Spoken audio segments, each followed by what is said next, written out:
नमस्कार, आप देख रहे हैं कैपिटल टीवी बिहार। मैं हूं आपके साथ सृष्टि शाह। बिहार की राजनीति में इस वक्त हलचल अपने चरम पर है।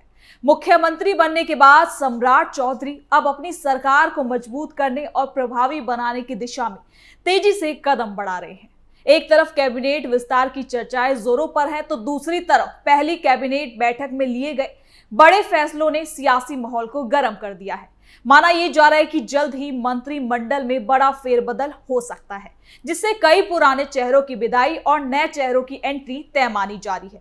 वहीं सरकार ने कानून व्यवस्था, शहरी विकास, महिला सुरक्षा और सड़क हादसों जैसे मुद्दों पर बड़े फैसले लेकर साफ संकेत दिया है कि नई सरकार तेज रफ्तार में काम करना चाहती है।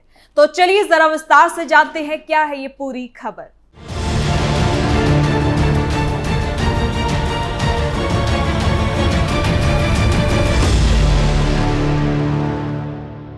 बिहार की राजनीति में इन दिनों सबसे बड़ी चर्चा सम्राट चौधरी सरकार के कैबिनेट विस्तार को लेकर हो रही है। मुख्यमंत्री पद संभालने के बाद अब सरकार अपने अगले बड़े कदम की तैयारी में जुट चुकी है। सत्ता के गलियारों में लगातार बैठकों का दौर चल रहा है और माना यह जा रहा है कि जल्द ही मंत्रिमंडल का विस्तार भी तय हो सकता है।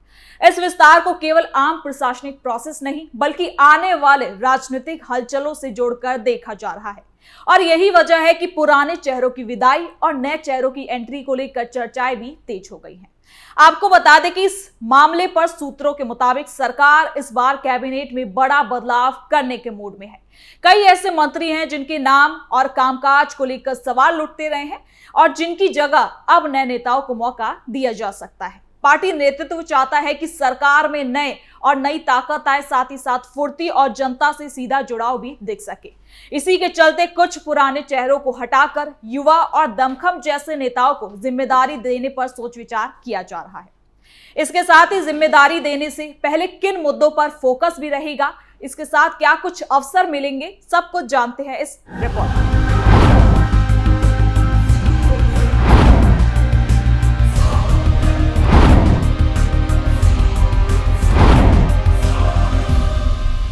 दिल्ली में पीएम मोदी से मुलाकात के बाद बिहार के मुख्यमंत्री सम्राट चौधरी वापस पटना लौट चुके हैं और उनके लौटते ही कई हलचल शुरू हो गई है। सूत्रों के मुताबिक वो अपने साथ नए मंत्रियों की लिस्ट लेकर आए हैं, जिसके बाद बिहार में जल्द ही मंत्रिमंडल विस्तार की तैयारी तेज हो गई है। माना यह भी जा रहा है कि फ्लोर टेस्ट के बाद मई की शुरुआत में कैबिनेट का विस्तार किया जा सकता है, क्योंकि पीएम मोदी से मुख्यमंत्री बनने के बाद ये पहली मुलाकात थी, वो भी दिल्ली में, जहां से हर राजनीतिक हलचल की शुरुआत होगी।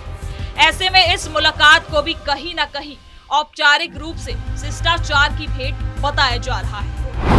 कई पुराने चेहरों की होगी छुट्टी। सूत्रों का कहना है कि प्रधानमंत्री नरेंद्र मोदी और गृह मंत्री अमित शाह ने मंत्रिमंडल विस्तार के कोऑर्डिनेशन और जिम्मेदारी बीजेपी के राष्ट्रीय अध्यक्ष नितिन नवीन को सौंप दी। इसी के तहत संभावित मंत्रियों के नाम पर मंथन भी तेज हो गया है।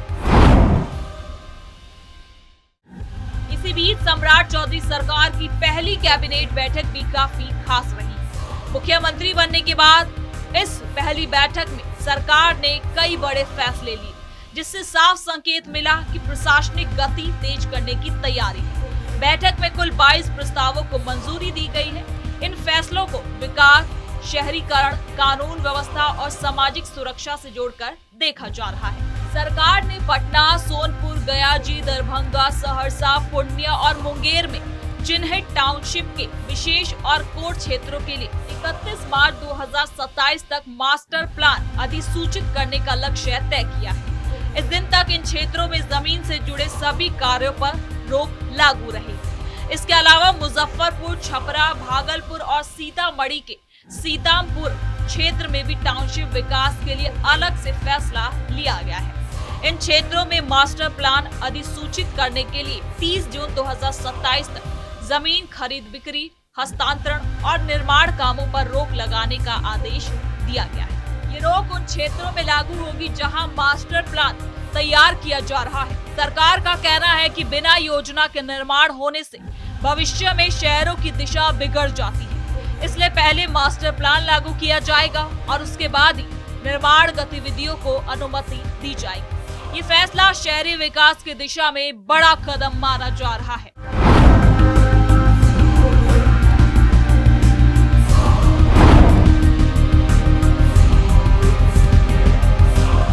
साथ ही सरकार ने कानून व्यवस्था को मजबूत करने के लिए भी खास फैसले लिए हैं। महिला पुलिस कर्मियों को 1500 स्कूटी देने का फैसला लिया गया है। इसका उद्देश्य महिला पुलिस बल की गतिशीलता बढ़ाना है और उनकी ड्यूटी को ज्यादा असरदार बनाना है। कई बार थानों और फील्ड ड्यूटी में महिला पुलिस कर्मियों को आवाजाही में दिक्कत होती है। स्कूटी मिलने से वो तेजी से घटनास्थल तक पहुंच सकती है और कानून व्यवस्था संभालने में ज्यादा एक्टिव भूमिका भी निभा सकेगी। इसी तरह पुरुष पुलिस बल के लिए 3200 मोटरसाइकिल खरीदने का फैसला भी किया गया है। पुलिस पेट्रोलिंग, अपराध पर लगाम और ग्रामीण क्षेत्रों में तुरंत कार्रवाई के लिए ये कदम बेहद खास माना जा रहा है।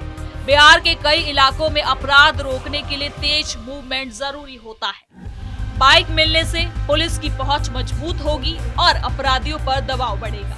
तो वही आपको बता दें कि सरकार ने इन गाड़ियों की खरीद पर करीब 66.75 करोड़ रुपए खर्च करने की मंजूरी दी है। ये राशि सुरक्षा व्यवस्था को आधुनिक बनाने की दिशा में निवेश के रूप में देखा जा रहा है। राजनीतिक तौर पर भी ये संदेश देने की कोशिश है कि नई सरकार कानून व्यवस्था के मुद्दे पर गंभीर है और पुलिस बल को मजबूत बनाना चाहती है।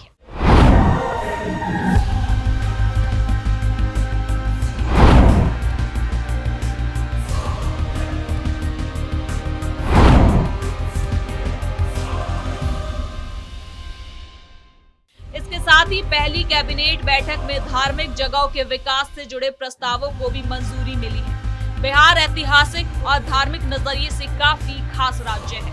बौद्ध, जैन, हिंदू और सिख धर्म से जुड़े कई प्रमुख स्थल यहाँ मौजूद है।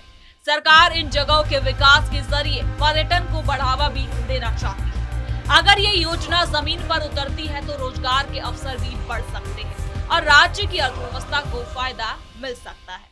एक और बड़ा फैसला सड़क हादसों को राज्य आपदा श्रेणी में शामिल करने को लिया गया है। अगर ये व्यवस्था पूरी तरह से लागू हो जाती है तो सड़क दुर्घटनाओं में घायल या फिर मौत हो जाने वाले लोगों के परिवारों को राहत देने की प्रक्रिया आसान हो सकती है। बिहार में सड़क हादसे लंबे समय से चिंता का विषय रहे हैं। ऐसे में ये फैसला आम जनता के लिए राहत भरा माना जा रहा है।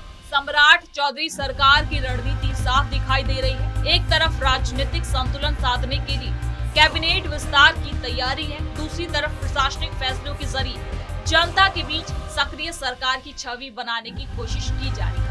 नई सरकार चाहती है कि जनता को ये महसूस हो कि फैसले तेजी से लिए जा रहे हैं और उनका असर जमीन पर दिखाई देगा। विपक्ष भी इन फैसलों पर नजर बनाए हुए है। विपक्ष का कहना है कि केवल घोषणाओं से काम नहीं चलेगा, सरकार को परिणाम दिखाने होंगे। खासकर रोजगार, शिक्षा, स्वास्थ्य और महंगाई जैसे मुद्दों पर विपक्ष लगातार सरकार को घेरने की तैयारी में है। वहीं सत्ता पक्ष का दावा है कि ये तो शुरुआत है और आने वाले दिनों में कई बड़े फैसले लिए जाएंगे। तो वहीं कैबिनेट विस्तार को लेकर सहयोगी दलों की भूमिका भी खास मानी जा रही है। बिहार की गठबंधन राजनीति में सहयोगियों की नाराजगी कई बार सरकार के लिए मुश्किलें खड़ा कर देती है। इसलिए मंत्री पदों के बंटवारे में सहयोगी दलों को संतुष्ट रखना, उन्हें खुश रखना भी बहुत जरूरी होगा और यही वजह है कि आखिरी सूची तैयार करने में अभी समय लग रहा है। जनता की नजर अब दो चीजों पर टिकी हुई है। पहले, कैबिनेट विस्तार में किन चेहरों को जगह मिल सकती है और किन की छुट्टी होती है। दूसरी, पहली कैबिनेट बैठक में लिए गए फैसले कितनी तेजी से जमीन पर उतर रहे हैं। अगर सरकार दोनों मोर्चों पर सफल रहती है तो राजनीतिक रूप से उसे बड़ा फायदा मिल सकता है। फिलहाल इतना तो तय है कि बिहार की राजनीति एक नए दौर में प्रवेश कर चुकी है। सत्ता परिवर्तन के बाद अब प्रशासनिक फैसलों और रणनीतिक समीकरणों की असली परीक्षा शुरू हो चुकी है। कुल मिलाकर आने वाले कुछ दिन बेहद खास माने जा रहे हैं, क्योंकि इन्हीं दिनों में ये साफ होगा कि नई सरकार सिर्फ बदलाव का दावा करती है या फिर वास्तव में बदलाव दिखाने की क्षमता भी रखती है। अब सब कुछ सम्राट चौधरी के सरकार पर डिपेंड हो चुका है। तो फिलहाल के लिए इस खबर में इतना ही। देखते रहिए कैपिटल टीवी बिहार।